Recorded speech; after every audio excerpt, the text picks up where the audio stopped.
Hello. It is a beautiful, stunning day in town today.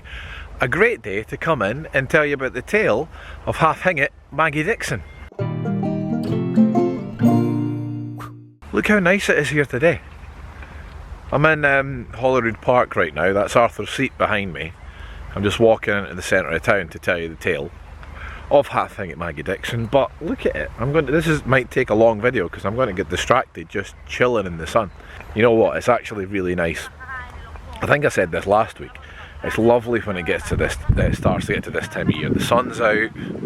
Everyone starts to come into town. Tourists are starting to appear more and more. The place gets a nice energy about it.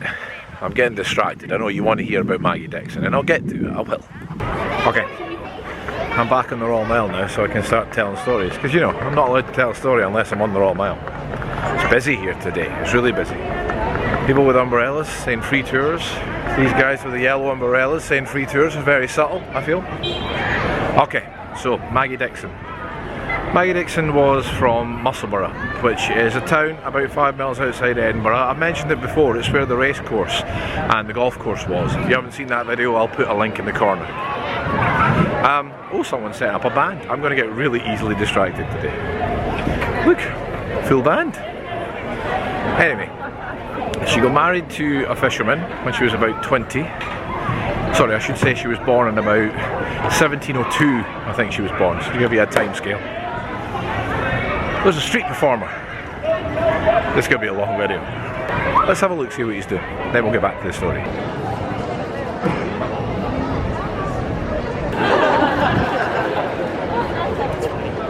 Gentlemen, without you, I would not be where I am today. You know, I should have just done a video coming in and watching street performers, but then I'm giving away all the things. Street performers like that on the Royal Mile happen all the time. The closer we get to the festival, the more and more they'll happen. You can see a guy here, he's just got his unicycle ready, he's going to be on next. It's organised. I've said this in my Fringe video before, it's organised. These guys, this is their job. They come here and they entertain. He's got a nice big crowd there, and hopefully they'll all give him a £1. There we go, it's a nice little earner. Anyway, back to the story. Oh, it's busy on the Royal Mile today. So she got married when she was about 20, and she was married to a fisherman. Now, not long after she got married, he left her. Now, I haven't been able to find out exactly why he left her. I've seen two different things. One, he was sort of corralled into the Royal Navy, and two, oh, there's someone doing balloon animals. This is fun here today. Two, he ended up on a fishing boat down in Newcastle. I don't know which one of those is true, so you make up your mind. Anyway, she ended up obviously married but alone, having to look after herself. In the 1700s, that's a big deal, my friends. So she ended up getting a job in Kelso, which is just outside of town a little bit, at an inn. You know, a tavern. Pub and grub and sleep and bed. So she's doing that, and she started to have a little bit of a wee dalliance with the innkeeper's son. They started to have a little bit of an affair. There's drums coming up ahead. You're not going to hear me.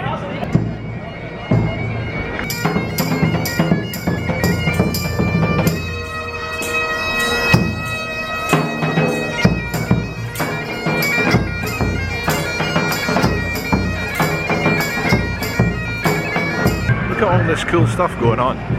Why would you not want to come to Edinburgh? Here's me just trying to tell you a little bit of history, and look at all this cool stuff that's just going on in the background. She's now pregnant. I tripped up then, did you spot that? She's now pregnant. It's the early 1700s. She's a married woman. Her husband's went estranged, but she's pregnant with another man's child. She kept the pregnancy hidden. She kept the secret, and came time to give birth. She apparently, as far as I can figure out, went off into a field and gave birth there. Now, this is where the story, we just don't know what happened. Either the child was stillborn, or she unfortunately maybe felt herself in the situation where she had to kill it. I don't know. We just don't know. But for whatever reason, she abandoned the body of the baby beside a river, the River Tweed. and then she went away. The baby was found, or at least the body of this poor baby was found, and somehow, don't ask me how, they managed to trace it back to Maggie Dixon. She was then arrested. Now, in 1690 there was an act called the Concealment of Pregnancy Act. She was definitely charged under that. She may also have been charged for the killing of a newborn baby, killing of a child. Again, I don't know, there's a couple of varying things I've read, so I don't know which one. But anyway, she was definitely charged with the concealment of pregnancy. That was punishable by death. Because, you know, it was a friendly time. So she's now, you know, going to get hung. And they did. They hung her here, where I've just arrived, the grass market. You know, I know that felt like that was all perfectly timed. Pure chance. Pure chance that I got to the grass market. I'd love to say I'm that good. I'm really not. Anyway, they hung her here, by the grass market, at this point right here. Now, I've said this before, but there's lots of points around Edinburgh where they used to hang people and kill them. But this point in the grass market was where she was hung and killed. Now, I've read a couple of things. One was saying her family took the bodies away. The other was saying that her family had to wrestle medical students for her body because they wanted to take it away and, you know, dissect it and learn how to be medical students and doctors and stuff. But her family got it, put it on the back of a cart, and then they started to take her back home to Musselburgh. They then stopped at an inn partway along the journey. I have heard that it's the Sheep's Head Inn, which is a beautiful pub, just the opposite side of Arthur's Seat from here by Duddingston Lock. It is the oldest pub in Scotland. At some point we will go there. It's beautiful. The family went in and decided to, you know, whatever they do, have a little drink, toasting her honour, little wake sort of thing. And as they were well, again, I've heard two different stories of this part. One was a boy ran in to the owner of the cart and said, "Hey missus, there's a woman getting out the back of your cart." Which translated said, "Hey, there's a woman getting out the back of your cart." Some other thing I read said that the family just went out and they heard knocking on the coffin and they opened it up and she was alive. Either way, she was alive, she hadn't been killed. So the court decided that the execution had been done. She was, in the eyes of the law, she was dead. It was God's will that she'd survived. The execution had been carried out, the law had done the full extent of the service, and then she was done. She was free and lived out the rest of her life back in Musselburgh, I think.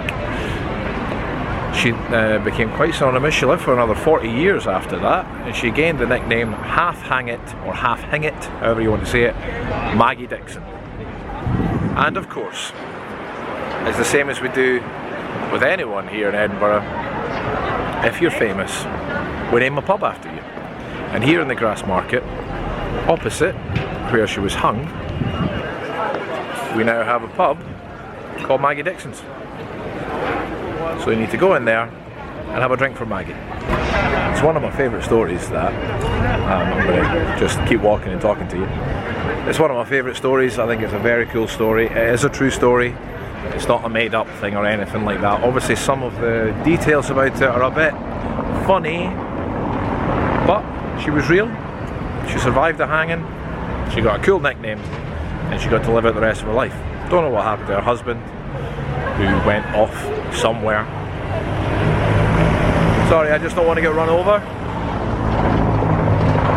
But hey, it's cool. Will we take another wander down the Royal Mile before we go? Yeah, why not? So you can see behind me, the pipers changed. You know, when we came up this way it was a piper and the drummer, now it's a different piper. That was the same as well, they were on a rotation. And, you know, different pipers come up and play for your pleasure. Remember, if you get a picture with them, give them £1. Be kind. I just love the variety of all the different entertainers. Guy playing the double bass, guy doing street magic, piper, probably the guy on the unicycle will be getting started or finished now. You could hang about in the Royal Mile on a day like this where there's entertainment and have a great time. Sit in a pub, sit outside, have a beer, watch stuff that's going on. It's a great time. this band's still setting up. That's a lot of equipment for, you know, playing in the street. Electrical equipment. Hopefully the sun's going to stay, otherwise that keyboard's going to be ruined. You know, whilst I'm in town, it'd be rude not to go into Mimi's Bakehouse and buy a cake. It'd just be rude, so you know, I better. There we go, got myself a little takeaway tray baked cake for me and Kirsten, little Aero one. They are lovely.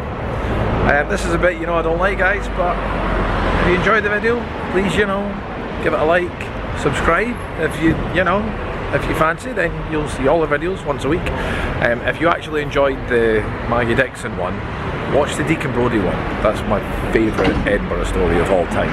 So I'll leave a link at the end. You can watch it if you fancy. But till next time, bye humans.